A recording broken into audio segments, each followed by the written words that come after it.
Hi, I'm Theo. In the previous video, I briefly talked about how I make a photo zine in 6 steps. Choosing a theme, shooting photos, selecting photos, sequencing photos, designing the zine, and finally printing the zine. If you haven't watched the video yet, you can check it out at the link down below. Today, in talking about sequencing photos, I'll show you what it's really like and how it can have an impact on your visual stories.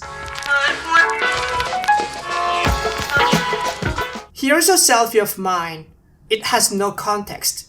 But what if I put another selfie of mine having a different facial expression next to it? Now it has context.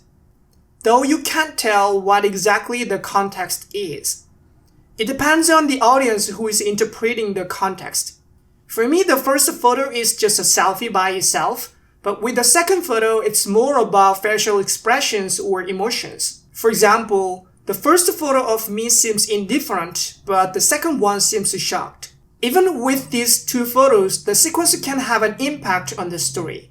To put it another way, being indifferent first and being shocked second is a different story from being shocked first and being indifferent second.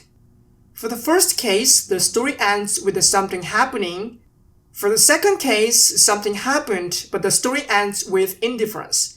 Maybe because the problem was solved or the issue turned out to be trivial. It gets more complicated when you have more photos. I look uncomfortable in this photo. I look happy in this photo. I look angry in this photo. If I put those photos in this sequence, indifferent, shocked, happy, then maybe the story is that something happened, but it could be a good thing because I look happy at the end of the story. However, if I add another photo in which I look angry as the ending part, the story doesn't really end but has a twist. If I put the happy photo at the end of the story like this, indifferent, shocked, angry, happy, then the story has a happy ending. Thus, if you want your story to be a happy story, you should put the happy photo as the last photo, whatever photos you put in the middle. It's not necessary for this story to have narrative elements such as exposition and resolution. However, even in that case, you can sequence the photos in many ways. For example, you can sequence them according to how visually strong or weak each photo is.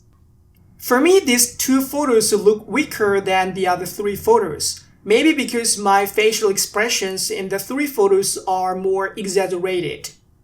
Among the three visually strong photos, these two photos look stronger than the other one.